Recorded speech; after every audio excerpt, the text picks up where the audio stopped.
Friends, welcome to my kitchen. આજે આપણે બનાવીશું મેક્સિકન રાઈસ. એના માટે મેં અહીંયા પેન મૂકી દીધું છે સ્ટવ ઉપર અને હવે આપણે રાઈસને પલાળી દીધેલા અને જો ધોઈને આ પેલા સોલ્ટ રાઈસ છે એ એકદમ વોશ કરી અને પલાળી દીધેલા છે મેં 15 મિનિટ માટે.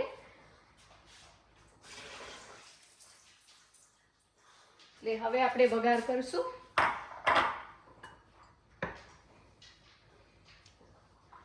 આપણે બહુ જાજુ નહીં, થોડું એટલું ઓલિવ ઓઇલ મૂકીએ છીએ સ્ટવ. આપણું ઓલિવ ઓઇલ ગરમ થઈ ગયું છે કારણ કે પેન ગરમ હતું એટલે. હવે આપણે નાખશું ગાર્લિક.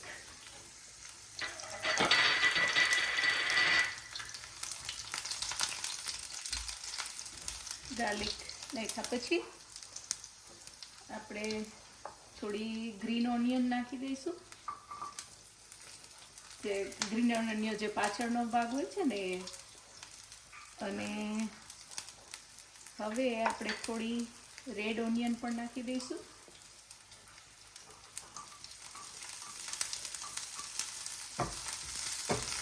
મેં છે ને આ એક અડધો કપ જેટલા રાઈસ લીધેલા છે એટલે આ એના પ્રમાણમાં વધુ નાખું છું. હવે આપણે ટમેટો નાખી દઈશું.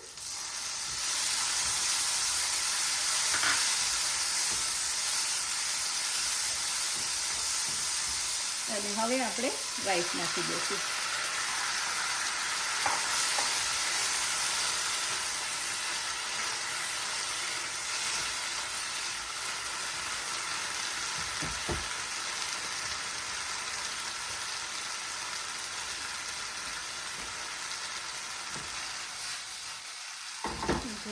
મસાલો કરવા બધું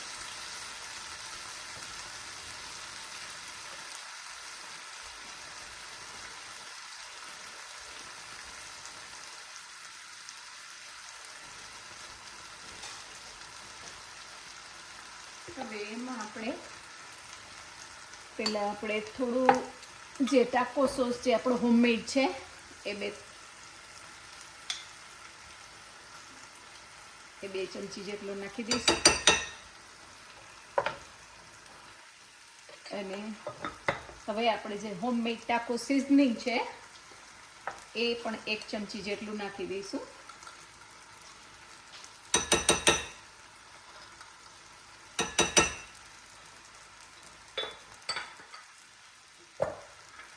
અને અડધી ચમચી જેટલું આપણે સોલ્ટ નાખશું કારણ કે આપણે સિઝનિંગમાં ઓલરેડી સોલ્ટ હતું એટલે.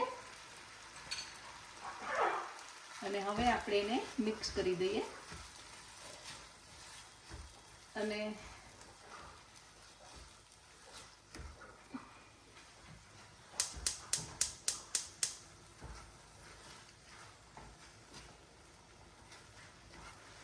હવે આપણે છે ને એમાં આપણે કોર્નને એડ કરી દઈએ.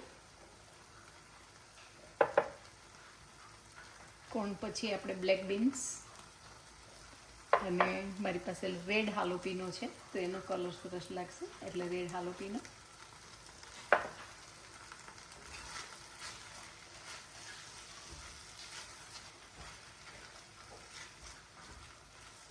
અને તમે કાચા ઓલરેડી રેડી જે રાઈસ પડ્યા હોય ને ઘરમાં વૈદા હોય રાઈસ એ પણ તમે બાળકોને આ રીતે વઘારીને મેક્સિકન રાઈસ તરીકે તમે આપો તો એ લોકોને ગમશે.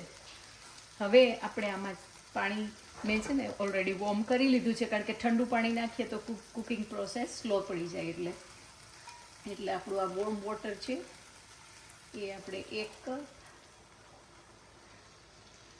અને હવે એક બીજો કપ નાખી દઈએ એટલે ડબલ પાણી નાખી દઈએ આપણે.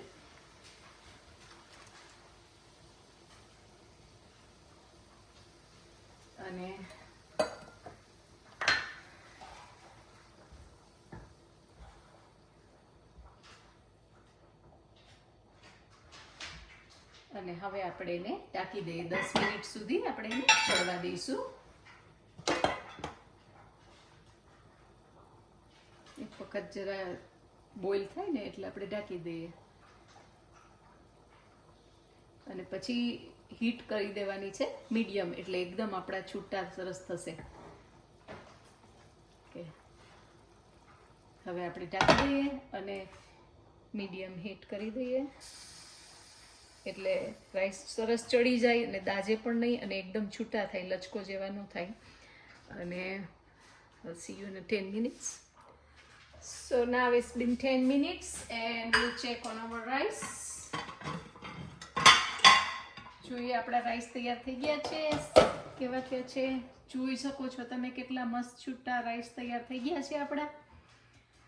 તો આપણે એને અહીંયા આપણી પ્લેટ તૈયાર કરી છે, એમાં આપણે કચુંબર લીધું છે, સાલસા લીધો છે, સાવર ક્રીમ લીધું છે અને હવે એમાં રાઈસ આપણે સર્વ કરી દઈએ. મસ્ત છૂટા થયા છે સરસ.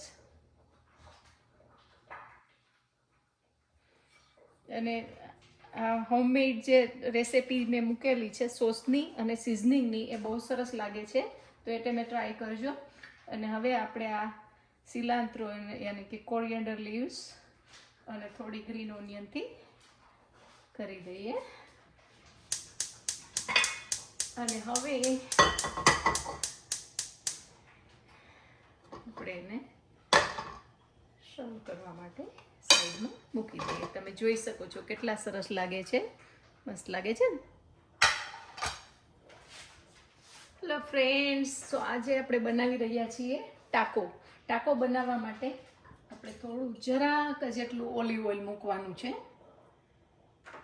અને આ છે આપણા બ્લેક બીન્સ.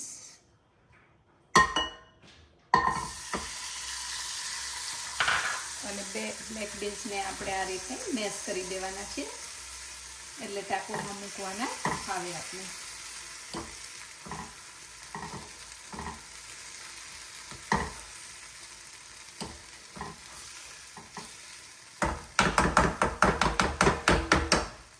એ મેશ કર્યા પછી એમાં આપણે થોડો ટાકો સોસ નાખી દઈએ.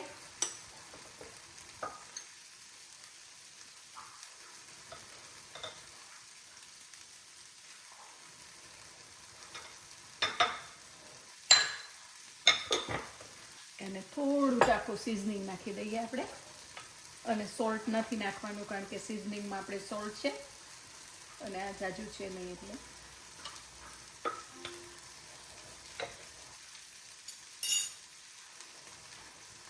હવે આપણે એને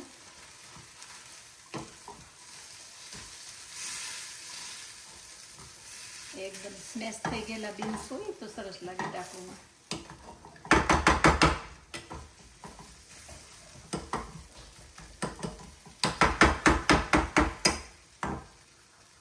તો આપણા બીન્સ સરસ સ્મેશ થઈ ગયા છે અને સરસ મસાલેદાર થઈ ગયા છે. હવે આપણે ટાકો એસેમ્બલ કરવાનું સ્ટાર્ટ કરી દઈશું.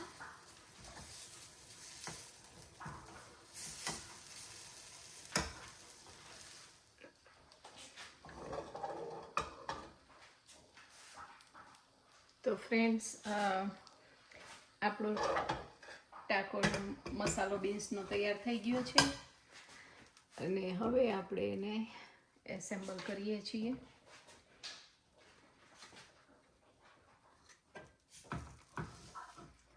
આપણે સૌ પ્રથમ ઓકે, આપણી પાસે ચિપ્સ નહોતી, ચિપ્સ થઈ ગઈ તૈયાર. ઓકે, તો આપણે ચિપ્સ તરીકે આને મૂકી દેવાનું, આ રીતે સર્વ કરી દેવાનું. It happens. થોડાક વધુ પડતા ક્રન્ચી છે. ઓકે, તો આપણે આ રીતે એસેમ્બલ કરવાનું છે ટાકોને. અંદર બીન્સ નાખી પછી આપણે એમાં થોડાક આ લેટસ ટમેટા નાખી દેવાના છે. આ જ રીતે ટાકો બેલમાં મળે છે. અને પછી આપણે હાલોપીનો, અને આ હાલોપીનો મેં ઘરે બનાવેલા છે, બહારના નથી. અને ચીઝ. ઓકે, એટલે તમે જોઈ શકો છો આપણી પ્લેટર. હું બીજો ટાકો તૈયાર કરું. તો ફ્રેન્ડ્સ, તમે જોઈ શકો છો આપણા ટાકો એસેમ્બલ થઈ ગયા છે અને મેક્સિકન રાઈસ પણ તૈયાર થઈ ગયા છે અને કચુંબરને બધું જ સરસ તૈયાર થઈ ગયું છે. તો બહુ ઇઝી અને ક્વિક રેસિપી છે. કે તમને ગમી હોય તો પ્લીઝ લાઈક કરજો, શેર કરજો અને સબસ્ક્રાઈબ કરજો. And thank you for watching. I'll see you next time. Bye-bye.